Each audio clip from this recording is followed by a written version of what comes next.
My name is Sarah Rickman, and I am today interviewing Erin Lear. And I'm going to read a little bit about who Erin Lear is. Mhm. Erin L, spelled E-L-L-E. Am I pronouncing it correctly? Yeah, it's my nickname, L. Okay. L Lear is an entrepreneur and humanitarian based out of Los Angeles, California. The youngest of 12 grandchildren of William Bill P. Lear, inventor of the Learjet, Motorola, and the 8-track stereo system. Wow. I know all of them. Her family history in the aerospace industry is legendary and has helped to forge the current state of aviation engineering and business invaluably.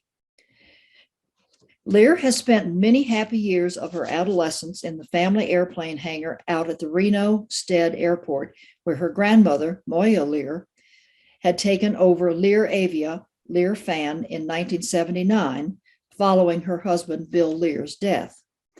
Growing up amongst engineers and family friends in the aerospace sector, Lear built a strong natural inter-industry bonds. Let me say that again. Lear built strong natural inter-industry bonds and sparked her lifelong passion for aviation and business. Having her grandmother and figures like Amelia Earhart as role models also fed her ambition to see more females working in aerospace. And I applaud you. So please meet Erin Lear, and I'm going to start asking some questions. Hi guys, how's it going? Erin, thank you. Thank you so much for doing this. Of course. Okay, knowing the Lear family's history in aviation, I am curious, did you want to be a pilot when you grew up? Did I want to be a pilot when I grew up? I think actually my inspiration to become a pilot came much later, but I will say that the one defining moment and memory when I was a little girl, I must have been like 9 or 10, and I was at the Stead Airport and I heard a Learjet take off of the tarmac, and it sent chills up and down my spine. Just the power and the noise just, shook my body. And I remember that was the very first spark of passion that I got when I started to think about flying and aviation, though I became, or I went to pursue my pilot's license at a much later date. Let's go back a little bit. Then let's talk about the fact that you are interested in women pilots and being one yourself. Am I correct that female pilots currently make up only 7% of all certificated pilots, and that professionally women hold only 4.3% of the airline transport pilot certificates? Yeah, that is, with my research, yes, you are correct. And there's a plethora of information online that backs those numbers up and backs that data up. You are in the process of trying to open the first female-owned and operated aviation academy, BIRDe Academy. What, I think I pronounced that right. What can you tell us about that, and where are you now in that process? Sure. So BIRDe, you did say it right. It's just like birdie, like a little birdie, except it's missing the I. So it's just bird and then little e, and the little e is for electric. So we have aspirations to start a school that is predominantly female and minority driven, because we want to shift those numbers and, show women in general and minorities that we can do this. And it's going to hopefully be more affordable. Now, as in terms of the timeline and where we're at with it, the certification process by the FAA with the electric plane, first ever in the US, has slowed down considerably. So we're looking at 2025 with the E-Flyer. Now, a competitor could come along and who knows, potentially take over. But as far as we know, 2025 is the now projected date for production. And then the planes have to go into production. And there's a long list of people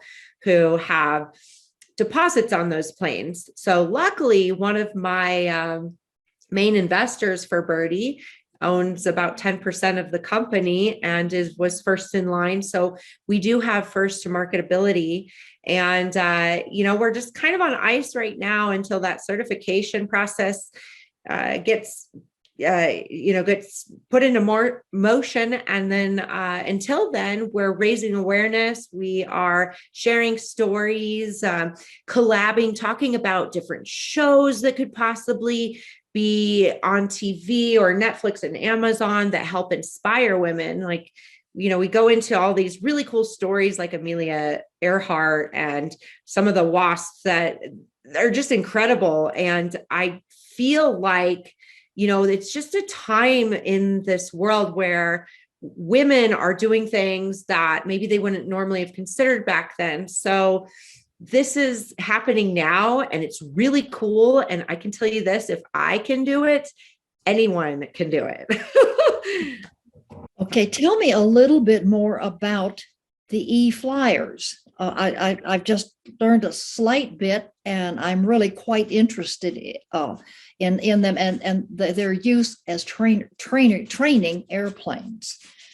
Sure. So there's a 2-seater, a 4-seater, and they're working on one called the Envoy, which is really big. It's more of a private jet, very similar to a Lear jet, very expansive, very quiet, and also very efficient and safer for the environment. With the e-flyer, the 2-seater, it is really, can be used for multiple purposes. But once we heard George By was creating this e-flyer, a lot of schools started to go, hey, that might be interesting, because the operation cost for a Cessna 172 an hour is $110. Plus you have your instructor fees. It can get very pricey. So when you have something more sustainable fuel wise and the capability to go, 2 hours in the air without having to come back down for a recharge, you're looking at a 5-fold reduction cost of $23 an hour. So it's going to be a game changer. We hope. We really hope that this is where it's going. It's kind of, we're looking at it like a win-win, because, flight schools are more of a labor of love unless they're done on a volume scale. And so we're finding that in the research and development for BIRDe, that owning and operating a school is not an easy task. So this would really help both sides, not just make it more affordable for students, but a little bit more wiggle room for profitability. So like when we're talking about getting investors involved and people that are interested in making this happen, that is, some of the things to factor in. Would you talk a little bit more about yours and your family's vision of bringing sustainable fuels and electric airplanes into the aviation industry and helping introduce these much needed clean, renewable energy choices? Sure. So it's really just me in the Lear family that is actually doing anything at this point. But Bill was an extreme visionary and innovator. And he actually had an invention that he was working on where it was about steam buses. And this was done in the 70s, early 70s. And, so he was very ahead of the game, way before Tesla came out, with the electric car. But anyway, the point is that these ideas have been around for a while. And it makes sense that if we're watching history and where it's going and how it's repeated itself in the past, and, the electric car now has created a lot of questions for companies like, why is this not happening in the airplane industry? So that's where it's going. And my vision is to, help bring a more sustainable way to travel, more cost-effective way to learn and to travel. There's all sorts of charter companies who are gravitating towards this, not to mention the VTOL, which stands for vertical landing and takeoff. Those are like, Joby and Archer, these planes, sorry, not planes, but helicopters that are, getting invented, that are, being able to lift vertically and basically be like a hybrid. And so everybody's grabbing onto these ideas, and everybody sees the reason why it could work, and how it's worked with cars, right? And so that's where I believe we're going. I mean, I think that it's inevitable. It's just a timing situation. So really, the only thing that's really up against us right now is the timing and the FAA.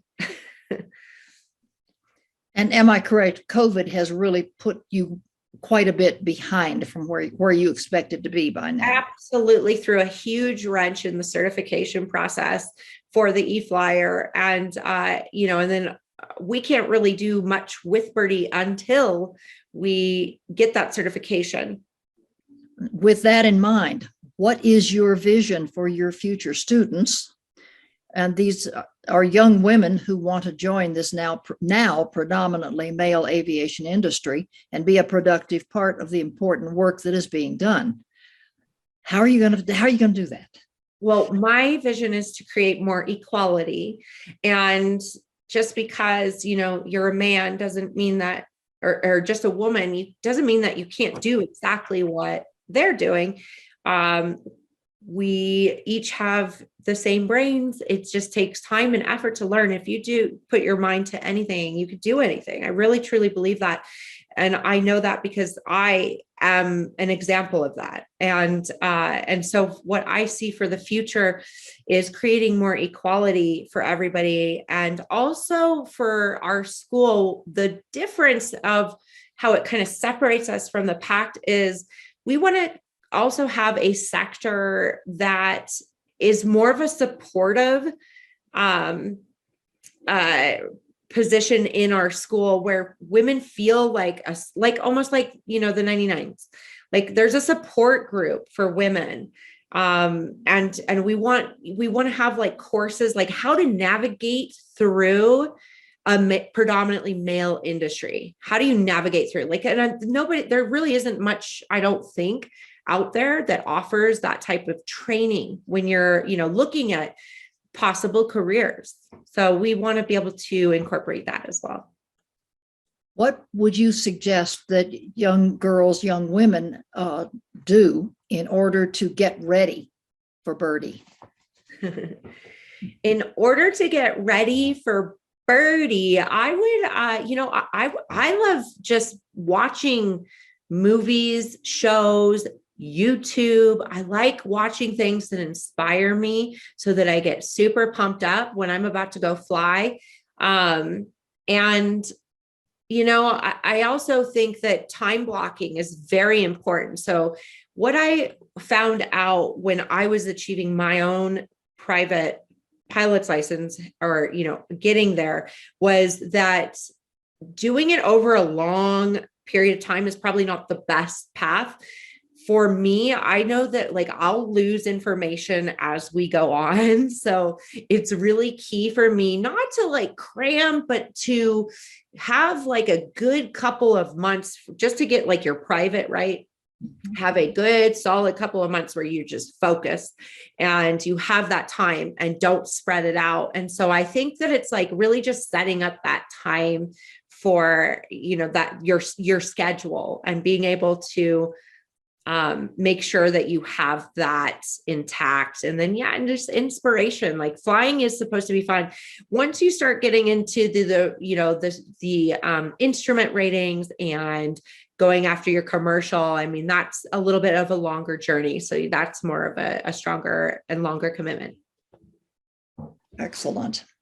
Well, and I'm I'm remembering back when I got my license, I spread it over a long time. And the minute I got out of the airplane and back in the car, I would start losing. when I got out of that airplane, I was at the epitome of my knowledge and feeling about it, and I immediately started going away. Yeah. Would you comment a bit then on the fact with the electric airplane and the significant drop in the cost of taking training in that, what do girls need to look for in that respect, and the idea of a maybe 2-month duration, maybe now it's affordable or will be affordable? Well, it all depends. And that's a good point, because Sarah, when you're going after your license, the more you spread it out, the actually there's like little loopholes that people don't realize, right? And some of those loopholes are like, well, some of the sign-offs from your instructor will expire. So you'll have to go back and like double the time it takes to actually go and redo things, and then also the written exam. I don't know what it's like for you, but in California, the FAA written exam is only good for 2 years. So these are some important reasons why it's really important that you're going to, or it's not just important, but you will get the most out of your license if you do things kind of in a more timely manner and do it in, within the first couple of months instead of spreading it out. And that will reduce the operation costs. That will reduce your license. A lot of, people always want like one solid number, like how much is it going to take me to get my license? Okay. One of the things that we all have probably been through and you go to get your license is you get a bunch of different answers. Oh, it's going to range from, anywhere from 4 to 12 grand. Like, we don't know, like it really depends on your learning ability. Translation, how long it takes you to get there. Right. So, for private, or if there's a sports license, it's a, minimum 25 hours to then your private. Sometimes it takes people 40 to 60 hours. It really depends. That's why with my experience and my advice is to try and get it in a real concise period of time where, you're able to focus for those 2 to 3 months max and just get it out of the way, because it will be cheaper in the long run. I remember when you mentioned about your certification running out, I had passed the FAA exam. And by the time I got through doing it, the 2 years were up. I had to take it again. Oh, yes. It's frustrating. And those tests aren't, for me, I'm not a great test taker. I'm smart in other ways, right. But I actually didn't do horrible on the FAA written, but I will say that they're a little tricky. They want to make sure that all the information in the ins and outs, right? So even though I think for California it was a 70%, you have to get a 70% or better. So they just ask it in, interesting ways. And I've heard that they change the questions and stuff up, and it's different probably per state. But another reason why it's important, for me, especially because I'm not a great test taker, to be able to really hone in on that information so that you don't lose it. What other suggestions would you have for young women who are looking to the future when BIRDe is available to them? What should they study to work up to it? Just anything you can think of that would be helpful for young women. So things that might be helpful for young women would probably be just going online, researching, reading articles, getting inspired, also researching scholarships, because there are beginning to be more and more scholarships available for minorities and females. So definitely look for those, because those are out there. If you are struggling financially, or it's not cheap, to go all the way, it can be very pricey. So, but there are other options out there. So do your research and, get inspired. And there's also some gaming in the gaming industry, help people get familiar with flying. That can be fun. In the VR world, there's all sorts of things, augmented reality, virtual reality. You can go even start early and do some ground school. But again, like I said, I don't want to lose the sight of making sure that you don't do like a little bit of and waste the money, just unless it's really money that you can spend to go, maybe do a little ground school and play around with a simulator, that type of stuff. Excellent. Is there anything else you would like to add at this point? I believe if you have a vision and a dream, that you can achieve it and to go for it. And if it's something that is a fire in your belly or something that is sparking you, go just do 1 or 2 classes just to see if you like it, and see if it sparks that flame inside and gives you something that makes you feel like, wow, I really enjoy this. I'm really passionate about this. Maybe this is what I should do. So just, that would be my one advice. And it's so fun. It really is. It, like, the first couple of times you're like, wow, I'm flying a plane. And I'll leave you with this. I'll leave you with my aha moment. I call it my aha moment because it was when I did my first cross country. And for people who don't know what a cross country is, when you're getting your pilot's license, it's not like they make you go cross country, but they make you go a certain amount of miles, and they make you land at 2 different airports, right? So you have to do this all by yourself. So this was the first time I had done this, and I was getting my license out of KTOA, which is in Torrance, California. I flew to Palomar, and I had stupidly picked rush hour traffic. So I'm going through, Long Beach airport traffic, and it's like rush hour. Okay. And I'll never forget, that feeling like, oh my gosh, I'm gonna do something wrong. I don't, I'm all these things, all these emotions come up. Adrenaline is on all-time high.